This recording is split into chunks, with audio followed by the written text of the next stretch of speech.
Okay, welcome back to the You Matter Show podcast. I'm Mark Bradinsky, host of the You Matter Show. And the purpose of this show is because we believe that everybody matters, because the deepest principle of human nature is the craving to be appreciated. It's not just a wish or a desire, it's a craving. In fact, it's more important to us as human beings than money or sex, right? Because one's a tool and one's fleeting. This is something that we all value as human beings. And so it's so important to know that you matter. I love having guests on here to talk about that, but also tell us their stories because stories matter. Everyone you ever meet in your entire life has a story. And I'm thrilled today to welcome Radia Carr to join us on the You Matter Show. Radia is a all-star with the Dale Carnegie School. As a trainer, she finished #1 in the world, and she's going to explain that to us in a few minutes. And couldn't be more excited. Met Radia in a coaching program that I'm working on with her together. So Radia, welcome to the You Matter Show. Thank you, Mark. Thank you for such a gracious opening. So I want to start with actually give us your background real quick. Then I'm going to ask you a couple of questions. Sure. So I've been with my organization, Dale Carnegie Training, for 15 years. Prior to that, in a sales role and a training, also training role, training capacity. Prior to that, always had some retail and sales experience. And also prior to that I was looking to actually be in the police academy. I wanted to be a police officer. So I would have gone through the academy before and then went back to my roots and got back into a sales role. So absolutely love fitness, love challenging myself, love to read. I have a unique background as far as my parents. My parents come from both different countries, and so that's given me a really nice vision of the world. My father being Australian, my mother being Algerian, me being born in the UK, and French is my first language, so a bit of a mix. Wow, we're going to dive into a lot today. But first, I want to ask you a couple of questions. So I always start this with podcasts and with my stories that I tell too, because I'm also a storyteller, which is, Radia, what would you consider is your greatest accomplishment and greatest challenge so far in life? Yeah, so greatest challenge I think is really just finding my way. I struggled a lot of knowing what did I want to be when I grew up, and there were years and years of trying to figure out what that was, and I think what happened later was the opportunity of what I think is truly my purpose fell into my lap. So I think I got really lucky, but just the challenge of trying to find my way, being in college, just not being really interested in being in school, not really finding the school that was right for me, bouncing from college to college, not doing so great as far as my grades. I think just finding my way was really hard. Finding my path and finding what I was great at. That was just a challenge in and of itself, but a lot of challenges that came along the way with that. I would say accomplishment.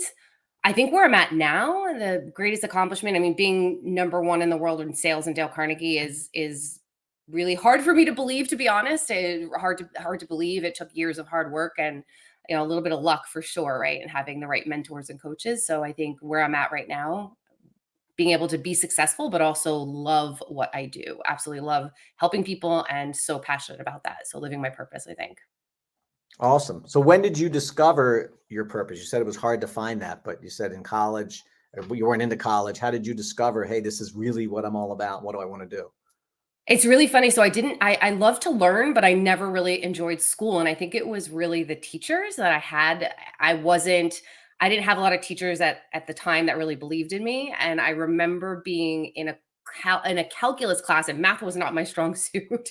And I remember being in the class, and the teacher told me that I really needed to go get mentoring, get help, extra help after class. And I finally found this passion. I'm like, I think I can do this. I've always been terrible at math, but I think I could do it.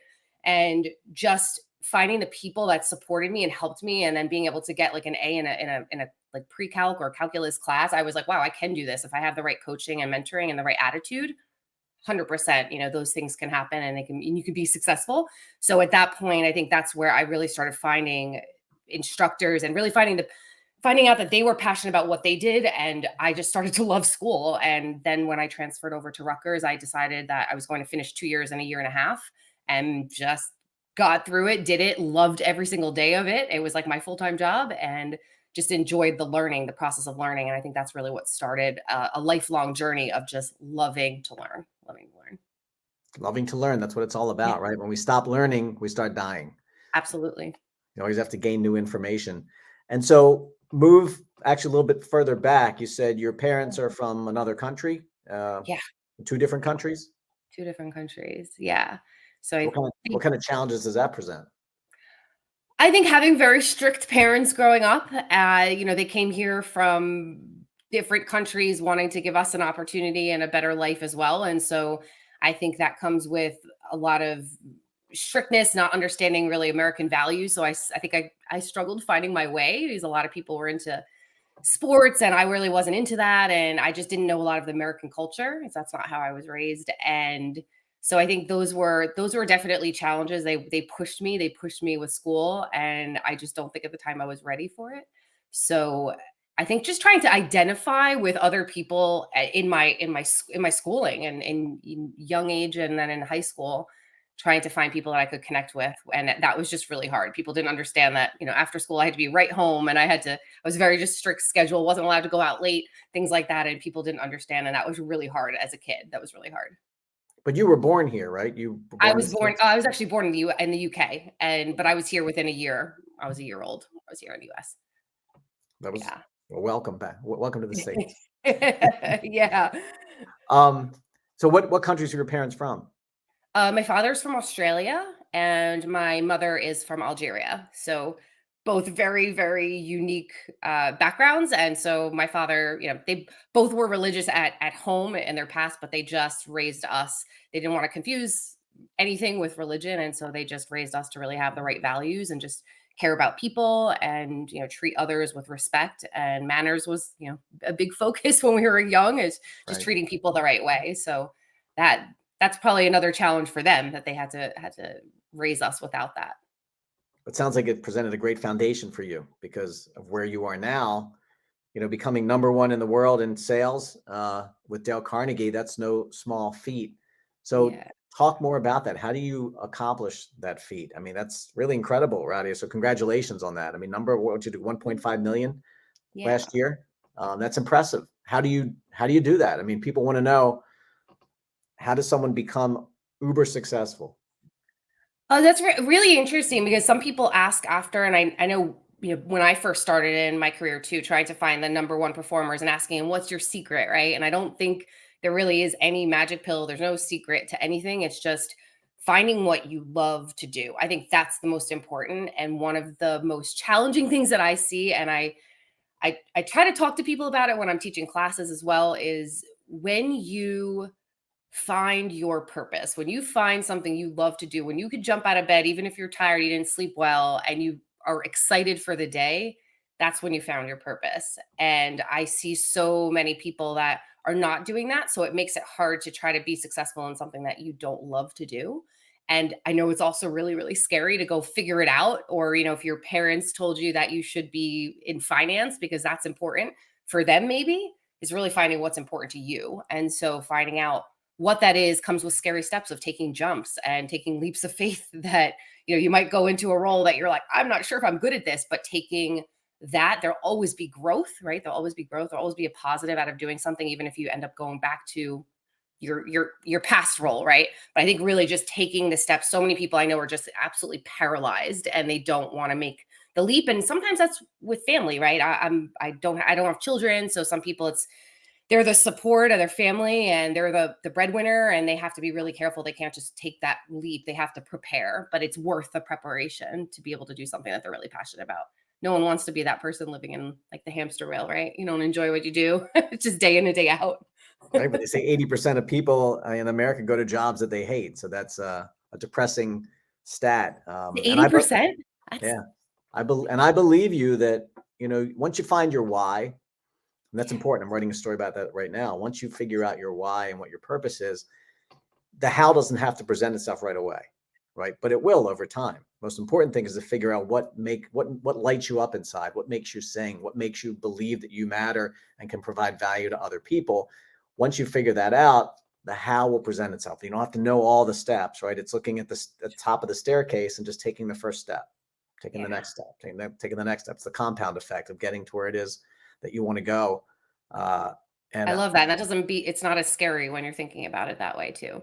and fear, right? So like you said, you have to take risks. And once you have, spouse, family, whatever, the risk taking has to be what's the word I'm going to say? I guess watered down a little bit because Yeah, you have other people relying on you. You just can't sure. throw caution to the wind completely and go out and just do it and say, I'm just going to, run circles here and it doesn't matter what happens. It does. Because Yeah, once you either bring someone else in your life or create life, you have a responsibility. And so, like you absolutely. said, you don't have that right now. But still, you have to be a risk taker. And what separates people, in fact, I'm writing about this in the story I'm working on right now, what separates people from just making it to being truly super successful is that 4-letter word, risk. Mm. Besides the other 4-letter word, which is work, right? Both those things have to combine for you to get and reach your dreams because you got to work and you're going to have to take risks. And then you're going to have to embrace failure, right? You have to embrace it. Like you just can't run away from it because if you run away from the failure, you'll never do anything. And I'm sure along the path that you've taken now and where you are now, Radia, there have been places that you failed and maybe felt like you didn't matter and didn't, Failed a and lot. you felt your purpose. Right? I'm sure you did fail a lot. Tell us a little bit about that because people want to know the battles you fought and the scars you have because that's what they learn. Sure. Sure. I mean, even going back to my experience in the police academy, I mean, I remember that being a pretty dark time after, putting myself through an alternate route program, wanting to be a cop in the worst way. It was a passion of mine. And I really did want to help people. That's where I thought I would fit. And I remember the process after I graduated, probably 6 months to a couple years trying to find a job and could not get hired. And I thought, is it my interviewing skills? Like, what is it? I passed. I did everything. I put everything into being able to get my certification, and that was a really challenging place. And then deciding, like, what am I going to do now? That's what I went to. I got a degree in criminal justice, right? I prepared myself, went through the academy. Now what? And so there were so many different leaps of faith that I just had to take. I would even go back to say, like, after the academy, figuring out that, hey, maybe it was just my type A, my drive that would be, I could be successful in sales in a role. That's, I think, where I that was in my past. I was really good at that. And I wouldn't even say I was really good. I was okay at it. I was okay at it. It wasn't great. Not until I got really good training. And then going to where my first role at Dale Carnegie, it was not, it was not easy. And I remember my first year wanting to quit because I'm thinking, I am not bringing in revenue. This is not happening, to the point where I even had, believe it or not, and not a lot of people know this, but had an eviction notice on my door. I had to have a conversation with the landlord that, like, just give me some time until I get my commission check, right? Just wait. And there were some, dark times thinking, am I going to go back to something comfortable, or am I going to try to figure it out and make this work? And I knew I loved what I did. And so I just had to have patience. I had to have patience and really, really make the effort, put the work in. And I worked hard. I worked a lot. I worked a lot of nights, until it became something that was worth every upfront investment. But I think most of us, realistically, right, we got to pay the bills. At some point, you have to say, I got to leave. And I was willing to take a really big risk and stay. So And have some faith, right? Because you believed in it. I definitely did. I believed it and I loved it. I was like, I just got to make money and love it. So No, we all that want came to. with some time. You can't just chase your passion. You have to profit from the passion eventually, most likely, Exactly. unless you're already independently wealthy and going after something you just love just to do it, which is great too. Sure. A lot of people that Absolutely. are, want to find their passion, just drop everything and go do that. It's fine, but again, you have to have a roof over your head, right? And you have to be able to eat. So those two Yeah. things are important. But the third thing is value and appreciation. I mean, it's Yeah. food, shelter, and then believing that we matter, we make a difference. I mean, what do those two words mean to you? For people that are just listening but not watching, I got the shirt on, but I'm holding up the card too, and you matter. What do the words mean to you? And Radia, were there times in your life that you felt that you didn't, and how did you get back from that place? Word, you matter. Hmm. I'm gonna say probably. I mean, there's so many different times. Going through the academy, I don't think at the time I had my family's support. I mean, I'm with the only girl, two boys, and here the middle daughter wants to go to the academy and be a cop. I don't think I had the support then. I didn't have the support of my boyfriend at the time. And that was really hard. And it was, talking about you matter. I didn't know if I did, but I also knew that I had to fight for what I thought was right and what I wanted to do and my passion. Just again, I think so many different times at that point, right? Being in my role in my first year, just not knowing if I did matter. I wasn't bringing in revenue, right? I wasn't bringing in enough revenue, not for me, not for my office. And so there, that at that point too, not feeling that I was getting the appreciation, because at that time I didn't feel like I even deserved it, right? Didn't deserve the appreciation because I wasn't doing anything. At the time I was, right? I was making connections and building relationships, but at the time did not feel like I mattered at all, at all. And so those places, I think we've all been so many times. But going back to, I'm not a religious person, but I think I'm somewhat spiritual, and just having faith that there are so many good people around. And I think 99.9% of people really want to help others. And you just got to find those people that believe in you and support you and make you feel like you matter. And I was blessed to have that. That's great, right? That is important. And that's why people nowadays will leave a job. It's not about the money. They claim it's the money, right? But what they don't feel is value and appreciation. When you don't Yes. feel like you're making a difference, or other people are not appreciative of your efforts, that's when you start to go like, well, why am I doing this? Because I need it so badly. We all do. It's built into our DNA to feel like other people, not what they think, but they value the work we put in. They value what we're doing in the world. And so there's someone that's saying, hey, thank you. That's why this, movement for me is so important, because to make other people feel that way, if you can get my mission is to positively impact the lives of 1 billion people. You get Yeah. 1 billion people to believe they matter, the ripple effect would affect the Oh my entire God. world, right? So it would touch the whole planet, Amazing. because everybody needs it. I mean, I took Yeah. this movement overseas, and I was shocked that it spoke to people in the States the same way it did to people in Paris and Florence, Italy, and Rome, and it was amazing. Yeah. So I mean, fundamentally, right? You're 100% right. That's what we all crave, no matter what we say. I don't care what, CEO, owner of an organization, doesn't matter how successful they are, everyone craves that. And in my role too, in Dale Carnegie, when one of the principles, give honest, sincere appreciation, it's something that a lot of us just don't do because of time sometimes, but stopping taking the time. And I love the movement that you have. You matter. I think so many people, if you catch someone at the right time and they just need that support, they just need help. thank you. Seeing those two words makes a difference to a lot of people, especially in the middle of a day when you're busy, or if someone is not appreciating you, or you're just stressed out and anxious, and just to say, hey, you know what? Let's take a second step back and go, you know what? I do make a difference. I do make a Yeah. difference. We all make a difference. There's a reason you're All of here. us. It's not a mistake. And so, Dale Carnegie, tell me what spoke to you about being with that organization. I think it's tremendous. I actually had someone on my meetup, Change Your Mind, Change Your Life, a couple of years Yeah. ago. I think we figured out who Yes. that was. It was a Yes. fun conversation to had her on the show, and just a really tremendous place to be. What speaks to you about Dale Carnegie? I think so many things. One is, again, going back to me not being a person. I wouldn't say myself I'm like a religious person, but I look at Dale Carnegie's Golden Book, the principles. They are just so foundational, and they speak to me because they are a guide to live your life. Smile, give honest, sincere appreciation, right? Listening to people, remembering people's names, all those things that make people feel valued. And so it's all about relationships. It's everything is so practical about it. And so I believe, really, not only is it a guide for me to live my life, it's been a way that I try to, none of us are perfect. Even us Dale Carnegie Trainer has been in the business for years. We all just try to be the best version of ourselves that we can be. And what really, I think what I'm so passionate about is the lives that we transform. And so when we are in a training classroom, being able to impact other people's lives and making them feel like they matter, right? Because here they are now in an environment, they might be back at their department at work and no one's giving them appreciation. And in the classes that we teach, we're giving them constant appreciation for what we see. And it's true. It's not blowing smoke. It's things that we see as trainers, things that we see as peers.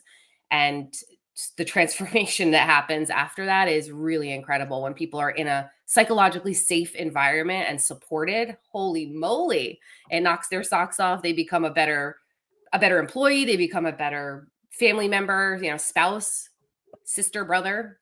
And I think that's just what really it fuels me, just being able to put these principles in front of people and the training in front of people and see people just change dramatically and have them change their lives. It changed my life. So it's easy to see that change others' lives.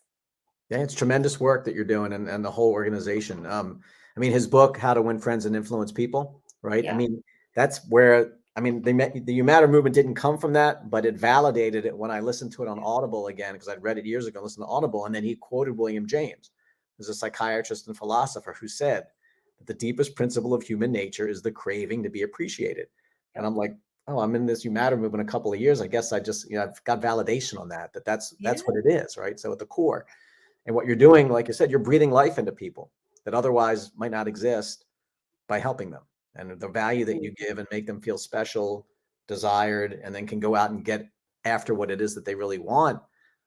Yeah. That's very meaningful to human It beings, really, other people. it And really you're giving great value. So we all get paid money in life for one thing, or in work, which is the word that starts with a V, value.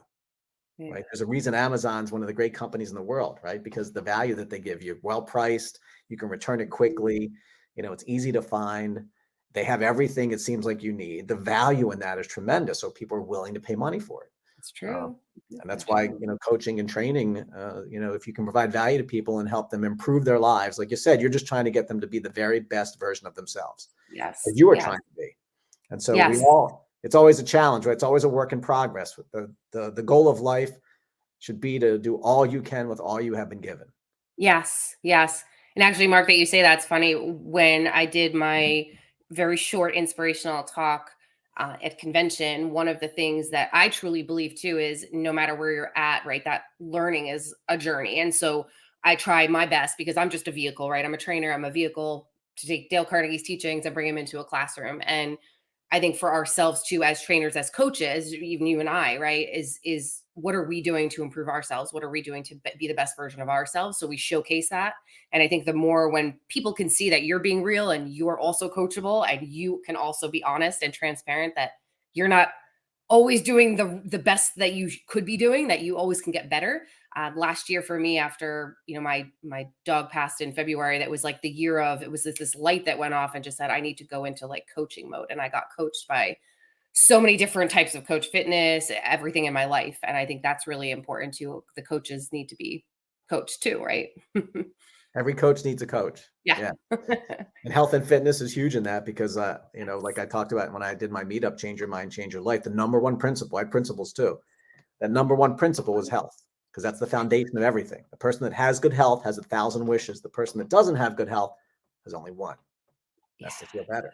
And until you get past that, it's hard to do anything else. It's hard to move forward in life and get where it is you want to go.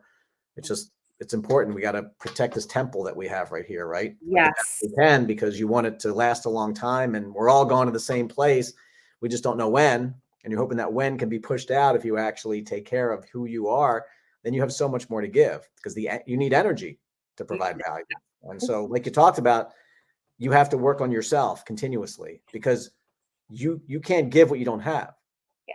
And if Yep. you're not working on you and trying to make yourself the best version possible of yourself, how can you expect to share that with other people or expect them to do the same? Because you got to lead by example. That is so true. Yeah, taking care of yourself. That's huge. I mean, that's interesting. That's your first principle. That's everything. I feel like health, fitness. I'm slightly obsessed with it, but I think it's also when I look back and I look, wow, the best year I ever had was the year that I focused on my fitness, my nutrition, my sleep more than anything. Boundaries, prioritized all of that first so that I was able to put the oxygen mask on myself first, right, before helping anybody else. I think that really made an impact. And because you need to be resilient. So if you don't work on you and you don't get better, or at least every day try to become the very best version of you, when things happen, like I said, like your dog passing, that's a very Yeah. emotional, traumatic thing. I have a dog too. He's like 15 years old, and Yeah. some days, hopefully not soon, but he's getting older. It's some days going to pass, and I know it's going to hurt, right? So Yeah. we have things too that are unexpected that happen to us. And if you don't work on building yourself up and trying to create a fortress around you, or at least be maybe not a fortress, but a rubber, right? I mean, a rubber mat, you can bounce back up when you fall, right? You have to get back Yeah. up from whatever you face by working on yourself and making yourself stronger and trying to be the best version of you when adversity hits, which it's going to, because Yeah. life is full of challenges. You can't expect sunshine and roses. They made life hard for a reason. Yeah. So it's a test. Life is a continuous test of what you can do, who you can be, and what value you can bring. And it I sounds like was you're, working on all those things. And like you said, you had a challenging year last year, and yeah, it fortified the fact that I got to work on me and make sure I'm at the top of my game so I can do that for others and I can bounce back from the challenges I'm going to absolutely. face. Because Absolutely. everything, Now that go what was ahead. that? No, go ahead.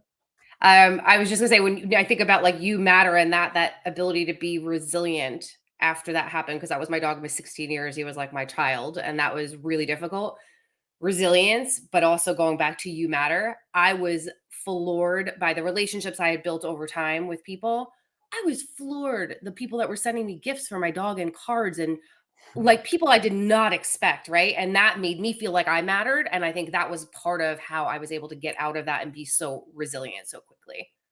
Yeah, we're all social animals. We need each Yeah. other. And especially so when things happen that are great, you want to celebrate. It's great to have people that are saying, "Hey, that's great, great job," or we're so happy for you and or your family. And then when things don't go well, that's when we need support because So we can't do this ourselves. We're all social animals. We need to be able to lean on someone's shoulder, be able to talk about it, be able to cry. That's why I think social media is important for those two aspects of the really great stuff and the really bad stuff. Everything in yeah, between doesn't much matter. I don't need to know that you're checking in a hotel or what restaurant you're eating at. yeah, But yeah, when yeah. something great happens to you and or your family, it's great to celebrate together. And it's also great to be able to sympathize and empathize with people and support them in a time of need because we can't do this ourselves. It's real hard to sit in a corner and be the very best version of you with no human contact, which is, Oh, yeah. why this virtual world is okay, but you have to be able to reach out and touch people in a way that's a little more personal. And Mark, actually, that's such a great, it's interesting, such a great point when you say, you talk about that with social media. Funny that we were meeting and talking today because I woke up at 7 a.m. and first thing I see on social media was someone that posted something that I thought was really a cry for help. There was no comments, it was just a photo and a quote.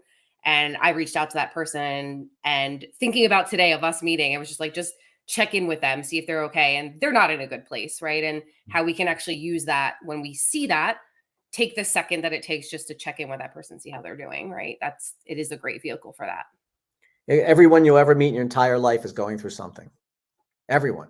No one is immune. And no one is immune from not having those things happen. I was looking, oh, it's right here on my desk. So, and we want to know. So, you should never think you're alone. Part of this You Matter movement is the fact that we all struggle, right? We're all going to go through things.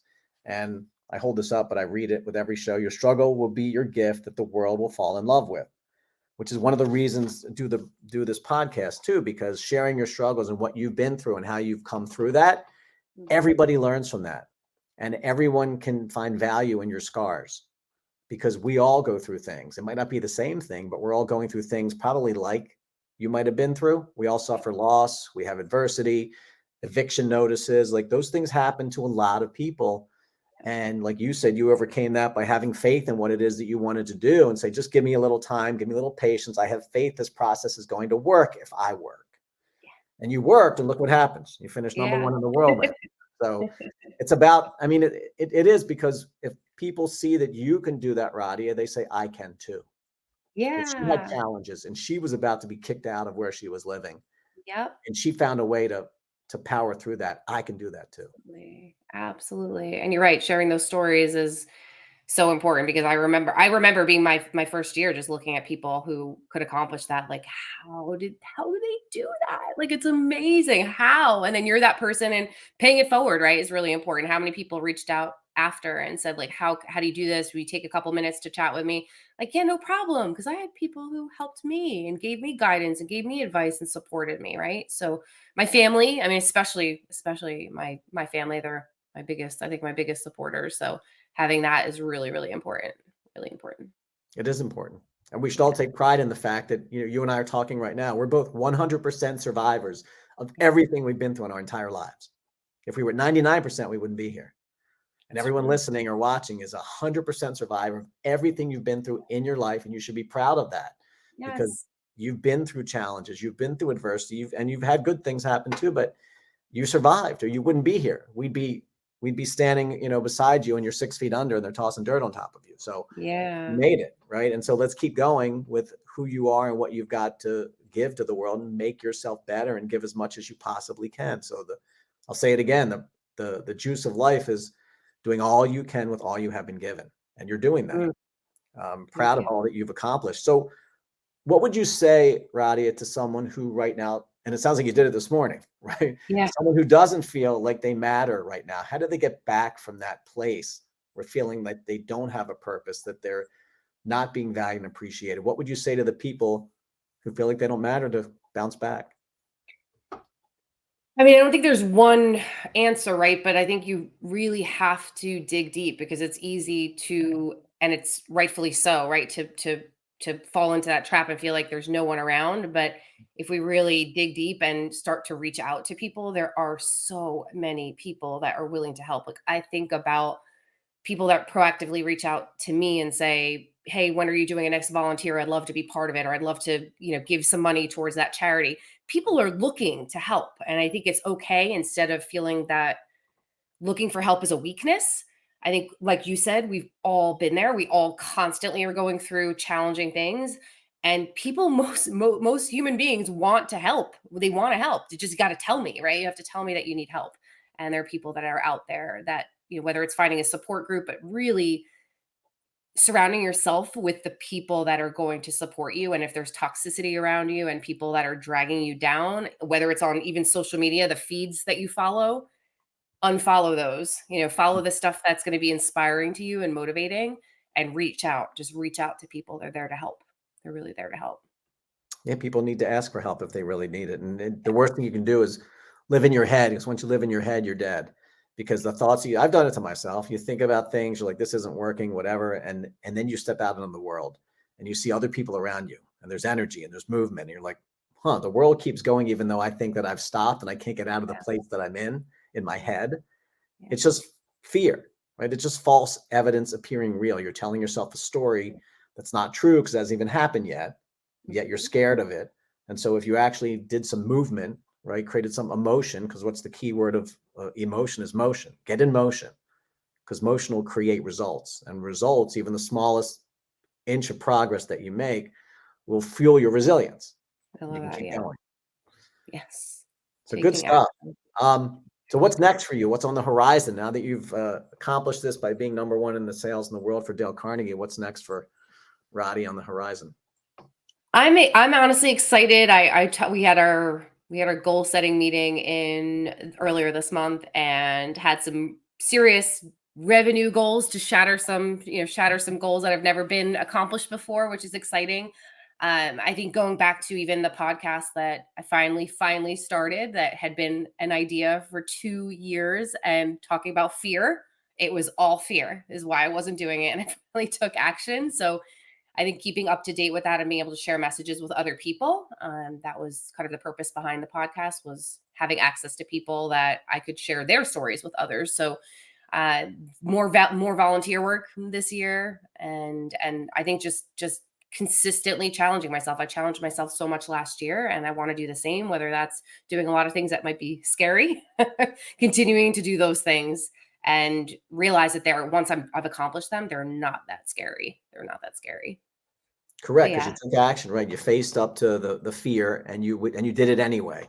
Like I yeah, said with the podcast, I mean, yeah, fear holds you back, and so you think about it, and the really thinking is does. what brings you down because you're not even taking any action. I've felt the same way about this podcast. I mean, I'm just do it and see what happens. What's the worst Yes. that can happen? What's the worst? People go, "Oh, I didn't like the conversation," or "Oh, it doesn't work for me." So, but a lot of people are listening to it going, "What she just said is meaningful to me. What Roddy has been Yeah. through, I've experienced that too, and look how she's accomplished that or come back from that, and the accomplishments that she's had. So it's just a way to provide value. You don't know one life you're going to touch, because I've seen that with my You Matter cards. One life has been changed, one life been saved. That's it, coming up in my book, the You Matter book that's coming out this year. I mean, a story that just blows you away once you realize that that makes a difference. And so we can all make a difference. And if you make a difference in one person's life, what you've done is worth it. That's so true. That's so true. Well, I'm excited for you and excited for the future. Anything you want to promote here that's coming up with the organization? Anything you're doing? You got the podcast. What's the name of your podcast?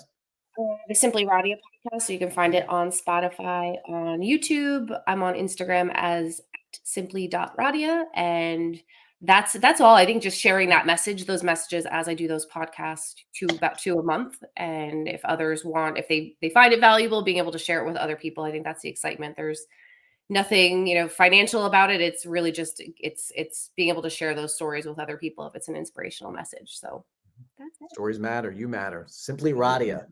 And so, yeah, doing the podcast and doing whatever else it is you're doing with the training and even the social media presence that brings value to other people can be important because we're all so connected that way. But I'm excited. I think I'm scheduled to be on the podcast as well. So I think we're Yes. swapping podcasts. Yes. Super That'll, excited for that too. that'll be great. I'll be with Simply Radia, and it's been simply a pleasure, Radia, getting to know you a little bit more. Look forward to seeing you in the future, being on your show, and I'm sure people get a lot of value out of this. I thank you for being here. This is the You Matter Show podcast.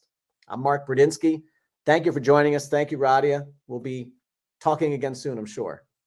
Everybody have a great day. Thanks.